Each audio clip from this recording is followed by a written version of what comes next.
오늘 시편 5편 1절부터 12절 말씀을 가지고 우리가 읽어보니까 아시겠죠? 다윗이 말할 수 없을 만큼 지금 힘든 지경에 놓여 있습니다. 시편 5편 1절부터 12절까지의 말씀을 가지고 아무 말도 할 수 없을 때 하나님께 나아가라. 아무 말도 할 수 없을 때 하나님께 나아가라 라는 제목으로 하나님의 말씀을 함께 상고하도록 하겠습니다. 너무너무 원통해요. 기가 막혀요. 누구에게 말을 할 수도 없어요. 하나님께 기도할 수밖에 없는데 도대체 무슨 말을 기도해야 될지도 모르겠고 이게 맞나 싶고 그냥 한숨과 탄식밖에는 나오지 않는 때, 여러분 어떠세요? 한 해를 살아가시면서 이런 때가 있으셨죠? 분명히 있으셨을 것입니다. 내 신앙이 어떻든 간에 그냥 원통하고 기가 막히고 누구에게 말할 수도 없고 하나님께 기도해야 된다는 걸 너무나 잘 알고는 있는데 이건 기도는커녕 깊은 한숨밖에는 나오지 않고 기도할 수 없을 만큼 힘들어지는 것이죠. 성경은 이런 상황 속에 있는 하나님의 자녀들이 어떻게 그 원통함을 풀 수 있을까? 그 원통함을 푸는 정도가 아니라 그의 인생이 복된 인생, 행복을 누릴 수 있는가를 오늘 다윗을 통해서 보여주고 있어요. 오늘 시편 5편은 분명하게 규정하고 있죠. 누구의 시라고요? 다윗의 시라고 기록되어 있습니다. 성령 하나님께서는 오늘 다윗이라는 한 사람을 통해서 모든 원통함에, 억울함에, 답답함에 처해 있는 하나님의 자녀들을 위로하시기 위하여 오늘 시편을 쓰신 거예요. 쓰게 만든 겁니다. 그러니까 다윗이 그냥 쓴 것이 아니라 하나님께서는 다윗을 통해서 다윗 이후에 모든 하나님의 자녀들이 원통함을 가지고 정말 삶을 포기할 수밖에 없는 그 상황 가운데 어떻게 살아가야 하는가를 말씀하시기 위하여 다윗으로 이 시편을 쓰게 하신 것이죠. 오늘 여러분 본문을 보시면 다윗이 하나님께 나아가서 뭔가 좀 말을 하려고 하지만 우리가 금요 예배 때 살펴보았던 것처럼 말만 하면 자꾸 원망, 불평, 짜증. 그러니까 다윗이 뭐라고 이야기했어요? 하나님, 내가 정말 말을 그만하겠습니다. 내 입에 재갈을 물리겠습니다. 내가 원통함 가운데 자꾸 말을 하려고 하거든요. 그럼 죄밖에 짓지 않는 거예요. 근데 다윗은 내 입에 재갈을 물리며 침묵할 뿐만 아니라 사람에게 이야기하는 것이 아니고 하나님께 아뢰기 시작하는 것이죠. 여러분 이것이 진짜 중요한 포인트입니다. 여러분 힘들고 어려운 상황, 답답한 상황 속에서 자꾸 말하지 마세요. 말하면 어떻게 됩니까? 불평과 원망밖에는 나오지 않고요. 불평과 원망을 추적해서 들어가면 결국 어디로 가느냐? 하나님은 신실하지 못해. 하나님은 그러면 안 돼. 하나님 왜 그러시는지 모르겠어. 이 지경까지 가게 되는 거예요. 그래서 그럴 때는 차라리 우리 입에 재갈을 물리세요. 자꾸 내 안에 판단이 되고 불평이 나오고 원망이. 그래서 어떻게 살아가야 되는지 알아요. 근데 꼴 보기 싫어요. 하나님의 자녀들이 하나님 자녀답게 살아가는 거 알고 있어요. 그렇게 살아가야 된다는 것도 알고 있는데 그렇게 살아가야 된다는 말 자체가 듣고 싶지가 않아요. 그리고 그렇게 살아가라고 이야기하는 것도 보고 싶지 않고 듣고 싶지 않아요. 이런 지경에 우리가 놓일 때가 있다고요. 누구나 다. 그럴 때에는 입에 재갈을 물리세요. 재갈을 먹이세요. 말하지 마세요. 그리고 하나님을 찾아 나와 하나님께 엎드리셔야만 합니다. 여러분 이게 서로 비례하더라고요. 이게 파이 게임 같아요. 기도하는 시간이 줄면 자꾸만 사람들한테 불평과 원망과 하나님의 자녀답지 못한 언어가 늘어가게 되어 있고요. 기도가 늘어가게 되면 그런 언어가 줄어들게 되더라고요. 이게 비례하더라고요. 다윗은 원망과 불평, 짜증, 증오 이런 게 아마 폭발할 수 있을지도 모르겠어요. 하지만 그는 그의 입에 재갈을 먹이고 하나님 앞에 기도하기 시작하는 겁니다. 오직 하나님께. 오늘 1절 말씀 보세요. 뭐라고 얘기합니까? 여호와여 나의 말에 귀를 기울이사 내 심정을 좀 알아주세요. 헤아려 주세요. 여러분 굉장히 감정적이에요. 다윗이 이렇게 기도 잘 안 하거든요. 굉장히 논리적이고 다윗은 하나님의 주권을 분명히 인정하면서 이렇게 기도하는 사람인데 물론 하나님의 주권을 지금 훼손하고 있지는 않아요. 근데 오늘 기도를 보면은 다윗이 이렇게 기도합니다. 내 말에 귀를 좀 기울여 주세요. 그리고 뭐라고 얘기했어요? 나의 심정을 좀 헤아려 주세요. 얼마나 힘들면. 여러분 우리가 오늘날에는 서로의 마음을 공감하는 데 있어서 너무 인색하거든요. 제가 오늘 예배 전 기도 모임에서도 말씀드렸지만 올 한 해를 이렇게 되돌아보니까 사회적인 약자, 지금 이렇게 영하 14도까지 내려가는데 여전히 길거리에서 잠을 청해야 되시는 분들이 굉장히 많아요. 제가 일을 보러 가끔 서울에 나가서 이렇게 다니다 보면 지금도 여전히 서울역 지하차도 또 마포의 지하차도에 그냥 그렇게 박스 몇 개 놓고 주무시는 분들이 지금도 여전히 많이 계십니다. 우리가 이제 너무 익숙한 것이죠. 더 나가서는 냄새 난다는 이유로 그 사람들에 대해서 별로 좋지 못한 감정을 가지고 있고, 그들의 방법이 좋지 못했다 치더라도 예를 들면 올 한 해 좀 뜨거웠던 감자잖아요. 우리 장애인 연합회에서 전철을 막고 전철을 출발하지 못하게 지연시키고 이런 것들 때문에 굉장히 크고 작은 언성들이 높아지고 출퇴근하는 시민들이 굉장히 불편함을 겪고, 그들의 방법이 비록 잘못되었다 할지라도 중요한 것은 왜 이들이 이렇게까지 이들의 목소리를 낼 수밖에 없는가. 우리는 두 다리로 걸어 다닐 수 있고요, 우리는 원하는 곳을 갈 수 있거든요. 하지만 그들이 왜 이렇게까지 목소리를 낼까에 대한 우리가 그들의 마음을 전혀 공감해 주지 못한다 그러면 여러분 아쉬운 거 아니겠습니까? 그래서 우리는 조금 하나님의 자녀답게, 물론 그 방법이 잘못되어 있을 수는 있어요. 왜 트럭 노동자들이 갑자기 화물연대가 파업하고 불편하죠. 기름값 올라가지, 여러 가지 막 불편하지. 근데 우리가 그것을 획일적으로 우리가 불편하기 때문에 너희들 돌아와 라고 얘기해서는 안 되는 지점들이 있거든요. 왜 그들이 그렇게까지 이야기할까? 우리는 귀담아 듣고 그들의 아픔을 공감할 필요가 저는 있다라고 생각합니다. 오늘 다윗이 왜 모르겠습니까? 여러분, 하나님이 만약에 다윗한테 야, 너 임마 기도 좀 더 해, 너 이렇게 신앙생활 하면 돼, 넌 믿음이 없냐? 지금 다윗은 그걸 원하는 게 아니에요. 하나님 앞에 그 힘듦의 모습 있는 그대로를 지금 다 고백하고 있는 것입니다. 여호와여, 나의 말을 좀 들어주세요. 내 마음 좀, 내 심정 좀 헤아려 주세요. 여러분, 하나님 앞에 나아갈 때 우리에게 필요한 게 이런 마음입니다. 자기의 부르짖음 역시 들어달라는 것이죠. 2절 말씀에 보면 뭐라고 얘기합니까? 다윗 지금 잠잠하게 기도하지 않아요. 여러분, 사람은요 다 똑같아요. 진짜 악에 바치고 서럽고 억울하고 정말 속된 표현으로 미칠 것 같으면은 감정이 폭발하게 되어 있어요. 잠잠히 얘기 못해요. 여러분, 잠잠히 이야기할 수 있습니까? 그 다윗 소리 지르고 있어요. 2절 보세요. 나의 왕 나의 하나님이여, 내가 부르짖는 소리를 들으소서. 내가 주께 기도하지 않습니까?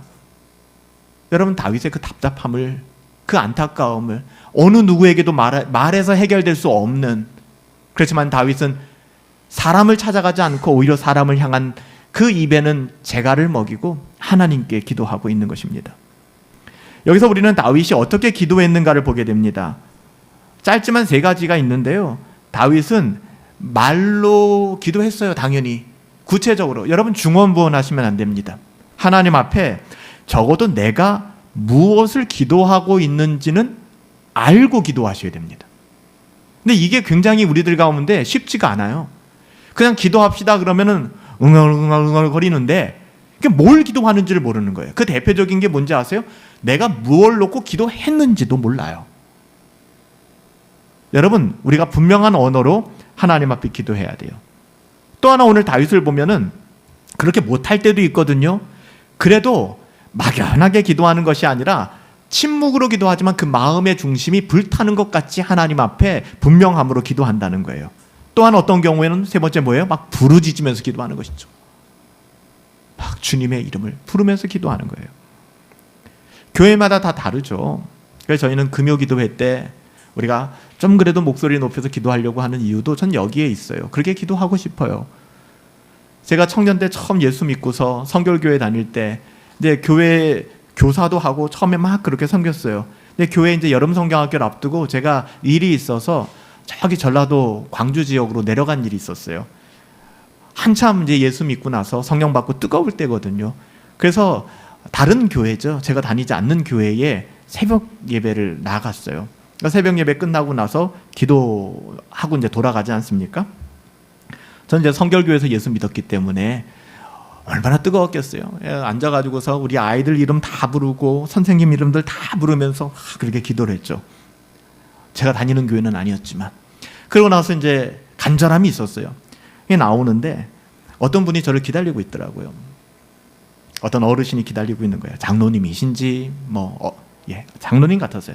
그래서 저를 부르더니 그렇게 말씀하는 거예요. 저기 미안한데 기도는 그렇게 하는 거 아니라고. 그렇게 막 시끄럽게 기도하는 거 아니라고. 잠잠히 기도하는 거라고. 그렇게 이야기를 하시더라고요. 굉장히 당황스럽고 좀 민망했어요. 그러면서 그때도 많은 생각을 했죠. 여러분 어떻게 생각하십니까? 이게 전라도 지역이나 경상도 지역의 고신측이나 합동층의 오래된 교회들은 막 그렇게 부르짖으면서 기도 안 하더라고요. 그렇게 부르짖어서 기도하는 것을 어떻게 보면 금기시하더라고요. 그러니까 제가 살펴보니까 개혁교회라는 그 신앙을 추구하는 교회들도 대체로 대동소이하더라고요. 막 부르짖어서 기도하는 것은 이제 순복음교회의 전유물이 되어 버렸어요. 여러분, 조나단 에드워즈의 전기를 보든지 로이드 존스도 마찬가지고요. 우리가 개혁교회 참 경건한 어른이었다는 분들의 삶이나 기도 생활을 추적해 보면은 여러분 그렇게 기도하지 않았습니다. 정말 성령주의자라고 오해받을 만큼 밤이 새도록 기도하였고요. 그들이 알지 못하는 언어로 기도하기도 하고요. 때로는 쓰러지기도 하고 놀라운 일들이 그들 가운데 일어났어요. 꼭 그렇게 기도해야 된다는 건 아니에요. 때로는 침묵으로 기도할 수도 있지만 때로는 갈급함으로 그렇게 기도할 수도 있는데 1년을 돌아봤을 때 내게 그런 갈급함으로 주님 나 어떻게 합니까? 나 좀 어떻게 해주세요라는 그런 막 간절함으로 기도한 경험이 없다면 좀 우리의 기도 생활을 한번 좀 전 돌아볼 필요가 있다고 생각합니다. 어떻게 기도하든 그게 뭐가 중요하겠어요? 오늘 다윗은요, 때로는 침묵으로, 때로는 알아들을 수 있는 언어로, 때로는 부르짖음으로 하나님 앞에 기도하고 있는 것이죠. 여기서 중요한 것은 우리의 간절함. 그러니까 내가 해결할 수 있는, 내가 진짜 해결받을 수 있는 유일한 통로가 당신밖에는 없습니다. 여러분 그런 간절함이 있어 보셨습니까? 그런 간절함이잖아요. 간절함과 순전한 마음으로 하나님의 뜻을 구하는 겁니다. 당신 아니면 안 됩니다. 그러니까 우리가 우리 스스로를 증명하고 있는 거예요. 당신 아니어도 됩니다. 당신이 아니라 오히려 내가 이걸 준비하는 것이 훨씬 더 내 어려움을 극복하는 데 더 도움이 되고 사람을 만나는 것이 훨씬 더 내게 도움이 되고 이런 생각이 혹시 우리들 가운데 있기 때문에 우리는 사람에게 진심이고 나의 어떠하면 진심이지만 하나님 앞엔 진심이 아닌지도 몰라요. 내 가정의 문제, 자녀의 문제, 나의 삶의 문제, 말은 하나님께 달렸다고 얘기하지만 하나님께 달렸다면 여러분 그렇게 기도하지 않을 수가 없죠. 기도할 수밖에 없을 터인데 그렇지 않는 거예요. 때로는 마음속에 깊은 간구 혹은 부르짖어 기도할 수 있죠. 중요한 것은 우리의 간절함과 순전한 마음으로 하나님의 뜻을 구할 수 있어야 된다는 거예요. 여기서 우리가 눈여겨볼 만한 단어가 있는데 탄식인데요. 솔직히 탄식이라는 건 말은 아니에요. 우리가 작은 신음에도 응답하신다고 하잖아요. 이 탄식은 세상적으로 왜 이러냐 뭐 이런 게 아니거든요. 하나님 앞에 나와서 탄식하는 것입니다. 하나님 앞에서. 여러분들 성경에 보시면 하나님 앞에 나와서 하는 탄식, 탄식도 사람 앞에서 하지 마세요. 사람 앞에서. 하나님 앞에서 탄식하는 겁니다. 하나님 앞에서 탄식할 때 그 탄식이 하나님의 마음을 움직여요. 여러분 사람 앞에서 그런 모습 보이지 마세요. 그래서 여러분 다윗이 오늘 2절에 뭐라고 얘기합니까? 잘 보세요. 2절 말씀 보세요. 내가 주께 기도하나이다. 이게 우리나라 말로는 이게 맛이 좀 없어요. 우리나라 말로는 맛이 없어요. 내가 주께 기도하나이다. 이게 뭐 평이하죠. 이게 히브리어로 보면은요, 이 시제가 중요한데요. 이게 미완료 시제입니다. 기억하시는 분들도 계시죠? 뭐 히브리어를 몰라도 히브리어의 미완료 시제는 어떤 의미가 있다고 했어요? 지속, 멈추지 않는 거예요. 지속의 의미가 있습니다. 완료되지가 않은 거예요. 그러니까 이 문장을 이게 너무 맛없게 번역한 거예요. 내가 주께 기도하리이다 이렇게 번역하면 맛이 없어요. 진짜 맛을 살려서 번역하려고 그러면 내가 내 기도를 결단코 멈추지 않겠습니다. 이게 더 맞는 거예요. 그러니까 내 기도를 멈추지 않겠다는 거예요. 지금 다윗이 그렇게 기도하는 거예요. 내 입에는 재갈을 먹이고 사람에겐 얘기하지 않겠다. 하나님께 나와서 내가 내 기도 멈추지 않겠다. 중단하지 않겠다. 여러분, 기도하는 사람이 소망이 있는 겁니다. 걱정하지 않아요. 기도하는 분들을 보면. 기도하면 그 사람 소망이 있어요. 여러분 뭐가 절망스러운 건지 아세요? 그러니까 내 삶이 조금 절망의 어떠함으로 묶여있다? 그래도 기도한다면 이 사람은 소망입니다. 소망덩어리예요. 정말로 절망스러운 거는 그 사람이 기도하지 않는다는 겁니다. 기도를 잃어버렸다는 거예요. 기도하고 싶은 생각도 들지 않는다는 거예요. 여러분, 기도하고 싶은 생각조차 들지 않는다면 하나님의 은혜를 구하셔야 됩니다. 왜? 내게 그 은혜가 지금 막혀 있는 것이거든요. 여러분, 기도하셔야 해요. 너무나 당연한 거잖아요. 기도하셔야 해요. 우리의 삶의 자리가 쉬워요? 쉽지 않잖아요. 버틸 수 없잖아요. 정신병 걸릴 것 같잖아요.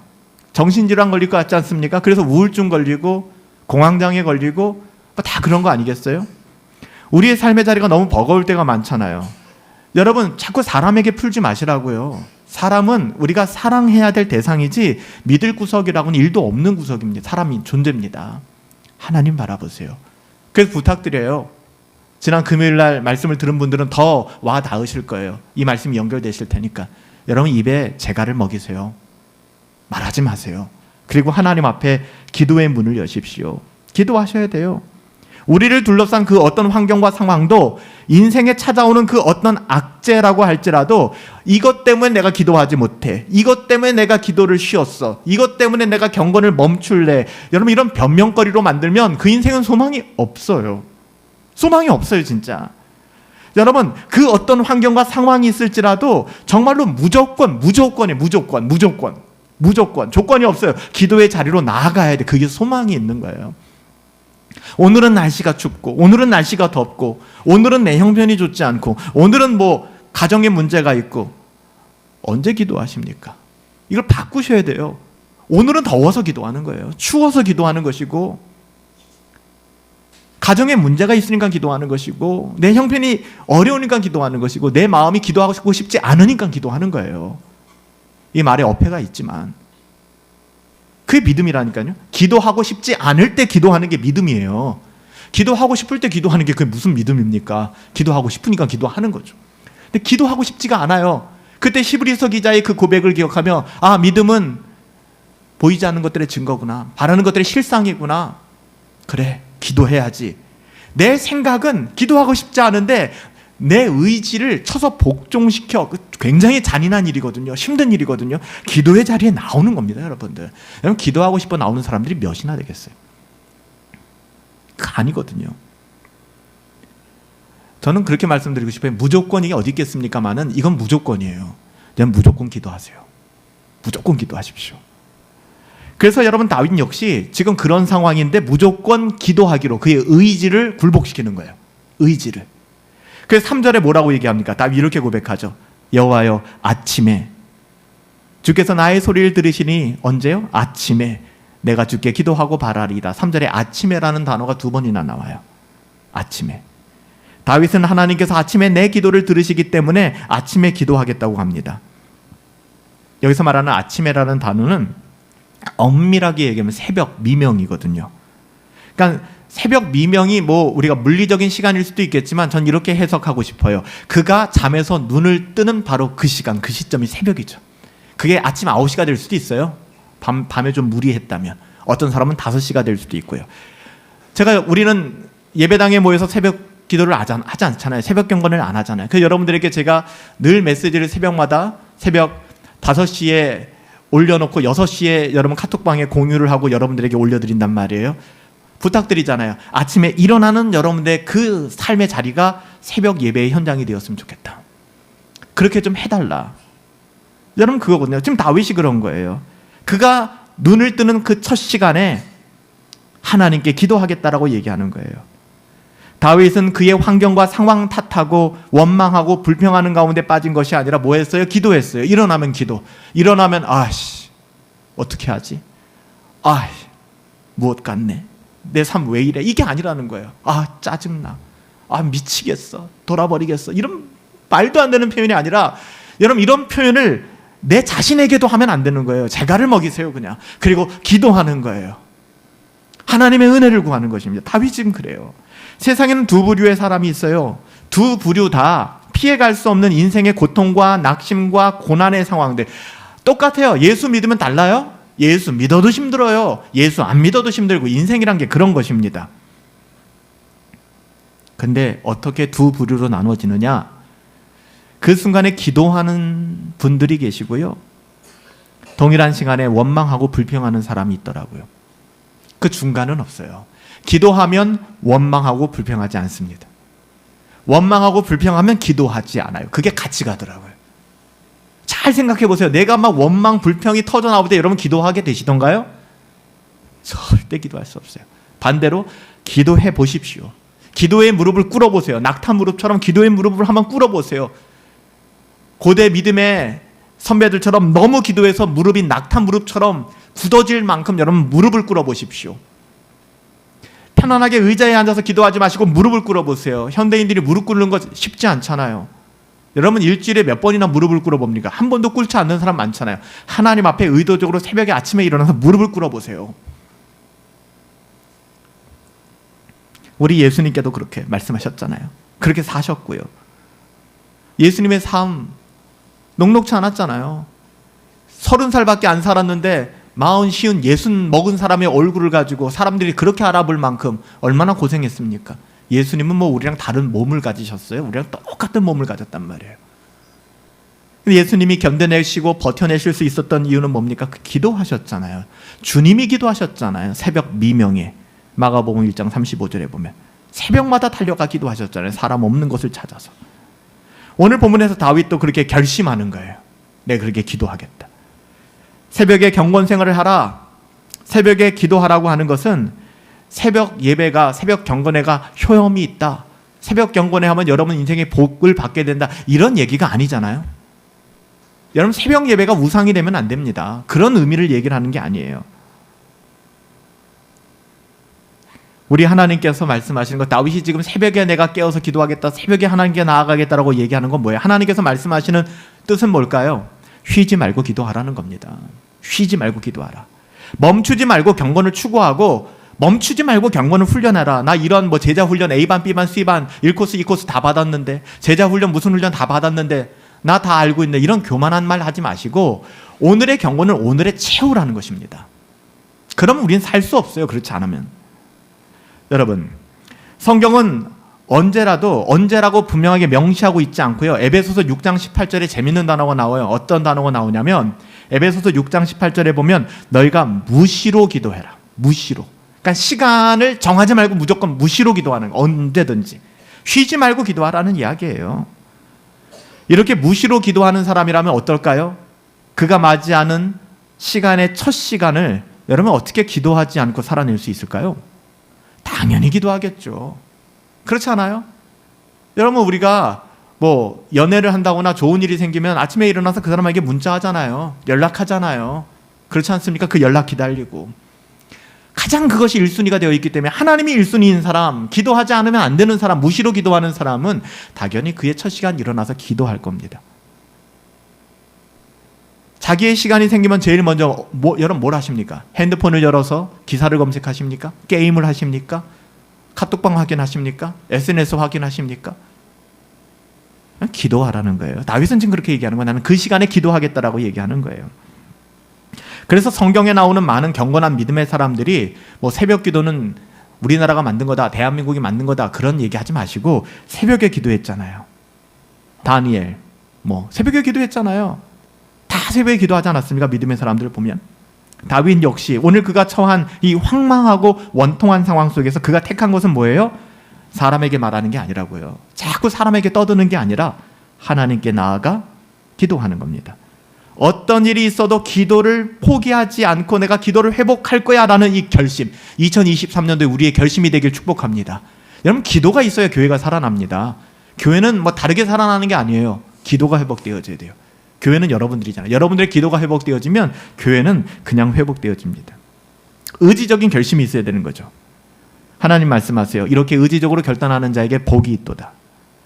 이렇게 기도를 결심한 다윗을 보면 기도한다는 것이 단순히 신앙의 숙제를 마쳤다거나 해야 되니까 뭐 교회를 다니니까 이런 게 아니에요. 다윗은 그의 기도를 마치고 나서 기도했어요. 기도를 마치고 나서 뭐라고 고백합니까? 오늘 말씀해 보면 이렇게 고백해요. 내가 주께 기도하고 뭐 한다고요? 바라리이다. 진짜 중요한 진짜 믿음의 고백이에요. 이게 여러분 기도까지 할 수 있어요? 기도까지 할 수 있어요. 100번 양보해서 여러분 기도까지 할 수 있어요. 여기서 끝나면 안 된다는 거예요. 뭐? 바라야 돼. 기도하고 바라리이다. 여러분 여기서 바라리이다가 진짜 중요한 대목입니다. 우리가 기도한 후에 가져야 되는 마음과 행동, 믿음의 태도는 뭔가 바라는 거예요.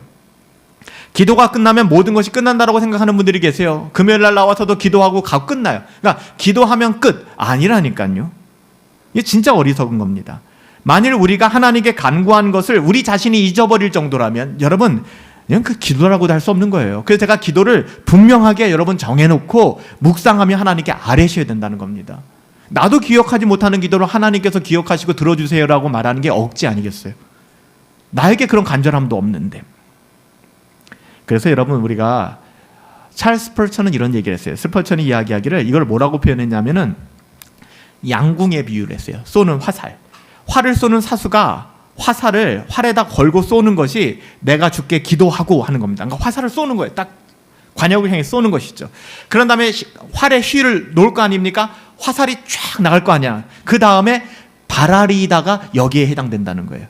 내가 화살을 쏘고서 어떤 궁사가 화살을 쏜 다음에 그냥 그 화살이 어디로 가는지도 보지 않고 돌아서서 가는 사람이 누가 있겠습니까? 관역을 바라볼 거 아닙니까? 그렇잖아요. 관역을 바라볼 거잖아요. 야구 선수들이 투수들이 공을 던진 다음에 정말 좋은 투수는 그 공이 어디로 가는지 끝까지 본다 그러잖아요. 그 쉽지가 않거든요. 뭐 공 좀 던져보신 분들은 알잖아요. 자기 공이 폼 하나 흐트러지지 않고 끝까지 그 공이 어디로 가는지를 보는 사람 많지 않단 말이에요. 근데 진짜 에이스들은 자기가 던진 공이 정확하게 어디로 들어가는가 마지막까지도 그 시선을 놓지 않는다는 거예요. 여러분 기도가 그런 거라는 거예요. 우리가 하나님께 기도하잖아요. 우리의 마음의 소원을 담아서 하나님의 뜻을 구하며. 근데 기도하고서 끝. 이거 아니잖아요.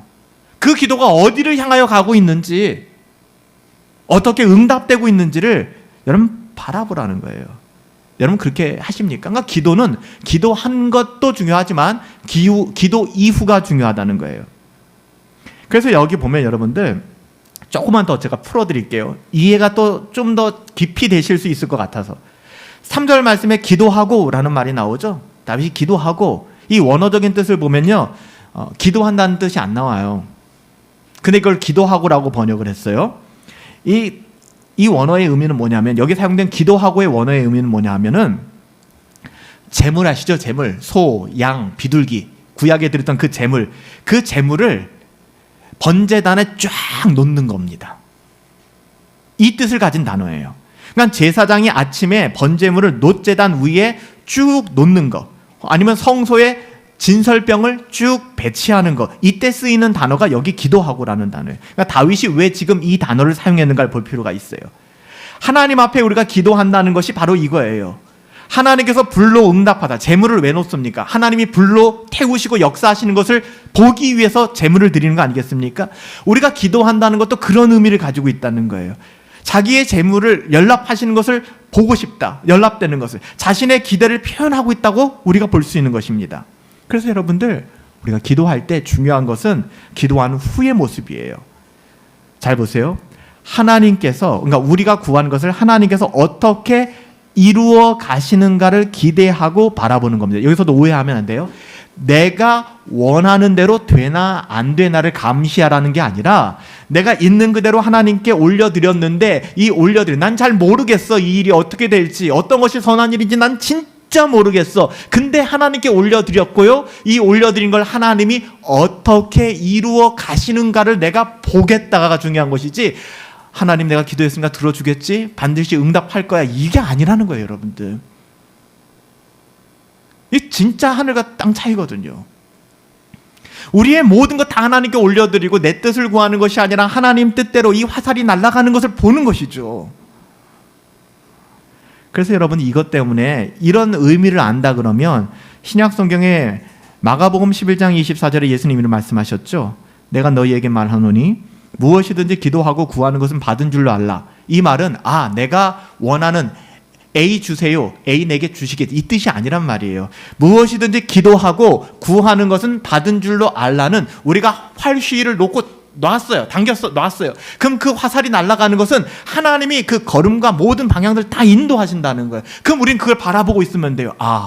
하나님이 가장 선한 길로 우리를 인도해 주시는구나. 하나님이 이렇게 역사하시는구나.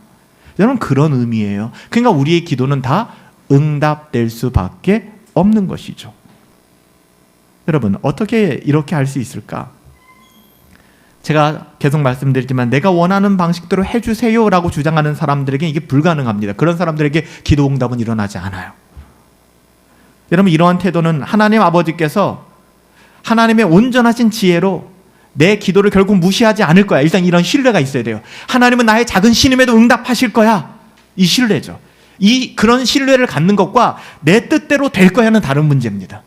하나님이 나의 모든 작은 신임까지도 하나님 무시하지 않으셔.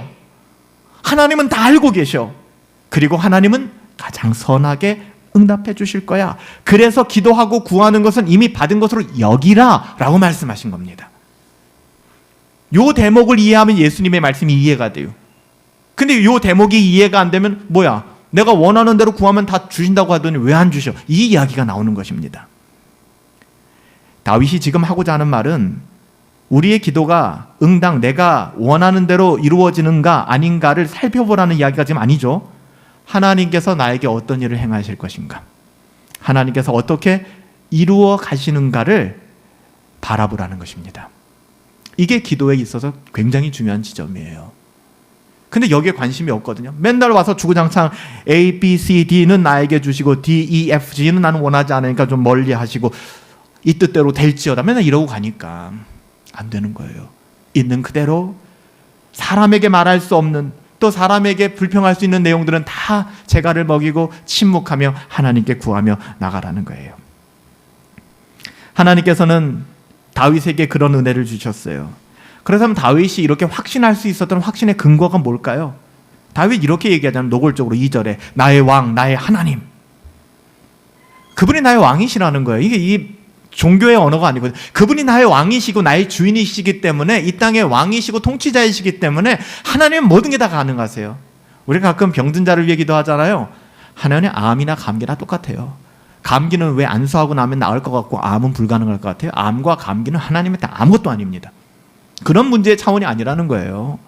이걸 다윗은 알고 있는 거예요. 그래서 나의 왕, 나의 하나님 이렇게 고백하는 것이죠. 그런 하나님은 어떤 분이시라는 거예요? 4절과 6절을 통하여 하나님을 알려주시고 있지 않습니까? 4절부터 6절 이렇게 얘기합니다. 오늘 본문 4절부터 6절이에요. 하나님에 대해서, 이런 하나님이기 때문에 다윗이 이렇게 기도하는 거예요. 주는 죄악을 기뻐하는 하나님이 아니시지 않습니까? 악이 주와 함께 머물지 못할 것 아닙니까? 교만하고 오만한 자들이 주의 목전에 서지 못할 것 내가 알고 있습니다. 주는 모든 행악자를 미워하시지 않습니까? 거짓말하는 자들은 멸망하게 될 것입니다. 여호와께서는 피를 흘리는 자들과 그리고 그것을 즐기는 자들, 속이는 자들을 싫어하시는 거 내가 그거 알고 있습니다. 내가 그런 하나님을 신뢰하고 있기 때문에 나의 모든 기도 제목 가장 선하게 하나님이 인도해 주실 거예요 라고 고백하는 것입니다. 그 하나님에 대한 신뢰가 있기 때문에. 이런 확신이 없다면 원통하고 억울하고 기가 막히고 말할 수 없는 이런 상황에 어떻게 내 입에 재갈을 먹이고 하나님께 나올 수 있겠습니까? 사람 찾아다니면서 뒷담화 이야기해야 되고, 사람 찾아다니면서 욕해야 되고, 사람 찾아다니면서 자기 어떠함을 인정받아야지 속이 시원하죠. 우리는 그거 아무 유익이 없다는 거예요. 여러분, 한 해를 살면서 또 지금까지 우리의 인생을 살면서 우리는 말할 수 없이 힘들고 어렵고 정말 어쩌면 어찌할 수 없는 그 어려움들 여러분 너무나 많이 겪지 않았습니까? 하나님께 나아가셔야만 돼요. 이게 복음이 주는 메시지 아닙니까? 이게 복음을 누리는 삶이잖아요. 여러분 오늘 11절 말씀 보세요. 11절 보시면 오직 주께 피하는 자는 다 기뻐하며. 여러분 주께 피하세요. 주께 피하는 것 그게 기도거든요. 내 입에 재갈을 먹이고 아주 하나님 앞에 깊은 탄식이라도 하나님께 피하고 나가는 것, 그 사람은 기뻐하게 될 것이다. 주의 보호하심으로 인하여 영영이 사람의 그 어떠한 그늘막에 서는 것이 아니라 하나님으로 인하여 영영이 기뻐하게 될 것이다. 주의 이름을 사랑하는 자는 주의 이름을 즐거워하게 될 것이다. 이 11절 말씀이 있잖아요. 여러분 이런 복을 누리고 살아가는 것이 하나님의 자녀들이에요. 주의 이름을 사랑하는 자들, 주를 즐거워하게 되죠. 여러분, 이게 누누이 말씀드리지만 웨스트민스터 신학자들이 이걸 어떻게 번역한 거예요? 인간의 제일 되는 목적, 근본적인 목적, 하나님을 영화롭게 하고 그를 영원토록 즐거워하는 것이다. 여기서 나온 거거든요. 여러분, 저는 우리가 신앙생활을 하는 게 정말 재미없고 정말 재미없고 인생을 좀 막 늘 언제나 좋은 건 하나도 못하고 이렇게 살기를 원치 않아요. 여러분, 재밌게 사십시오. 인생을 즐기면서 사세요. 하나님께서 주신 여러 가지 욕구들을 누리면서 사십시오. 잘못된 거 아니에요. 신자는 세상의 모든 즐거움을 다 버려야 돼. 너희들은 금욕주의자가 돼야 돼. 여러분, 그런 말씀하는 거 절대 아니라고 말씀드렸잖아요. 하나님 그런 하나님 아니세요. 하나님은 우리가 즐거워하기를 원하세요. 근데 그 즐거움이 우리의 우상이 되기를 원치 않으신다는 거죠. 이게 진짜 중요한 거거든요. 하나님 자꾸 오해해서 야, 교회 오면 숨 막혀. 어떻게 이렇게 살아? 못 살아. 아니, 하나님 그렇게 말씀하신 적 없어요. 여러분, 가장 큰 이단 중에 하나가 금욕주의자들이에요. 왜 우리의 욕망을 다 금지시킵니까? 여러분, 즐겁게 살아가세요. 나누는 것이 얼마나 행복하고 즐거운 것인데요. 이 세상 사람, 그러니까 이들은 세상이 알지 못하는 기쁨과 즐거움으로 영영이 행복한 사람, 이게 하나님의 자녀들이란 말입니다. 하나님의 신실한 약속을 붙잡고. 그래서 여러분, 마지막 12절 말씀 보세요. 이렇게 마무리 짓죠, 다윗이. 여호와여, 주는 의인에게 복을 주시고 방패로 함같이 은혜로 그를 호위하시리라. 지켜주시고 막아주신다는 거예요. 여러분, 이 사실을 믿으세요? 여러분, 지금 잠깐 힘들 수 있어요. 제가 금요 예배 때도 말씀드렸죠. 아이들이 가끔 이렇게 어린이집이나 유치원 놀이터에 가면 애들 놀고 있거든요. 여름에 가보면 막 속구장난하면서 놀아요. 근데 그 가운데서 또 싸움이 일어나. 이거 내 건데, 네 건데, 내가 이거 할 건데, 저거 할 건데 막 싸워요. 가끔 우리 애들이 그럴 때도 있죠. 그럼 여러분들 뭐라고 얘기해요? 어른들이 거기에 똑같이 그냥 감정이입해가지고 이거 우리 애가 안 되잖아, 너 하지 마, 뭐 이렇게 얘기합니까? 아이, 좀 양보해줘. 애가 그냥 이거 네가 좀 하라고 해. 이렇게 얘기하잖아요. 왜 그러는 이유는 뭐예요? 이제 금방 손 털고 집에 가서 손 씻고 이제 밥 먹어야 돼요. 그거 아무것도 아니라고요, 그거. 그 목숨 걸 만한 일이 아니라고요. 그럼 우리 인생이 그렇다는 거예요, 여러분들. 그게 전도서의 핵심이었잖아요. 하벨이 허무주의를 얘기한 게 아니라 인생은 아침 안개 같아. 정함이 없어. 거기에 목숨 걸지 마. 우리는 영원함을 바라보며 살아가는 거야. 이거잖아요. 여러분, 여기 믿음이 없으면 인생이 쉽지가 않은 거예요. 왜? 지금 우리가 누리고 보고 있는 게 전부인데 뭐. 이렇게 살아가야 되니까, 그러니까 그 소꿉장난 하나 뺏기고 싶지 않은 거예요. 그 모래놀이 하나 좀 더 내가 확보하고 싶은 거예요. 그거 확보하면 막 너무 좋아하고, 그거 뺏기면 인생 망한 것 같고. 제 말이 진짜인가 아닌가는 우리 나중에 주님 앞에 가면 다 알게 될 거 아닙니까? 우리 주님 앞에서 다시 만날 거잖아요. 그때 제가 이렇게 이야기한 이야기들이, 아, 저 사람이 공연부를 외친 게 아니구나. 저 사람 말이 맞구나. 그게 성경의 가르침이었고 주님이 목회자를 통해 우리에게 주신 말씀이구나. 여러분, 그때 우리가 서로가 다 확인하게 될 말씀들이에요. 전 이게 우리의 행복이 되었으면 좋겠습니다. 말씀 마무리할게요. 우리가 하나님의 자녀로 이 세상을 살아가다 보면 정말 힘들고 어려운 일 너무 많습니다. 때로는 불신자보다도 더 많다는 게 금요 예배 때 다윗의 마음이었잖아요. 내가 죄를 짓는 거 알고는 있지만 나보다 더 죄를 짓는 인간들이 널려있는데 왜 나만 이렇게 힘들어, 이런 거 아니겠습니까? 이게 우리들의 삶이라고요. 우리는 세상적인 방식으로 행할 수 없기 때문에, 대갚아주지 않기 때문에 우리는 때로는 더 억울해요. 힘들어요. 하지만 이런 원통한 일이 신자를 불행하게 만들지 않는다라고 지금 말씀하는 거예요. 여러분, 여기를 우리가 놓쳐서는 안 돼요. 이 모든 일에도 불구하고 빼앗길 수 없는 신자만이 보장되어 있는 행복이 있다라고 얘기를 하는 거예요. 여러분, 이걸 우리가 누리고 살아가야 된다고요. 다 놓쳐도 이걸 놓치면 안 된다고요. 우리 자녀들에게 다른 걸 물려줄 것이 아니라 이 가치를 물려줘야 된다고요.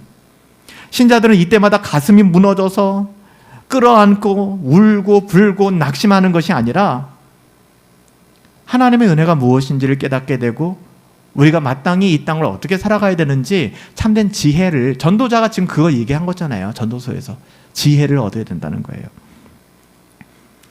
여러분, 그 어떤 일이 우리를 찾아오든 더욱 하나님께 나가 기도할 수 있는 연말 또 연시가 되었으면 좋겠어요. 원통한 일이 있죠. 사람에게 풀려고 하지 마세요. 가정 안에서 때론 자녀들에게 상처받고, 배우자에게 상처받고, 직장 동료들에게 상처받고, 교회에서 정말 힘들죠. 믿음의 가족이라고 하는데 교회 안에서 정말 저 사람 때문에 교회 나오고 싶지가 않고 힘들고 어렵고.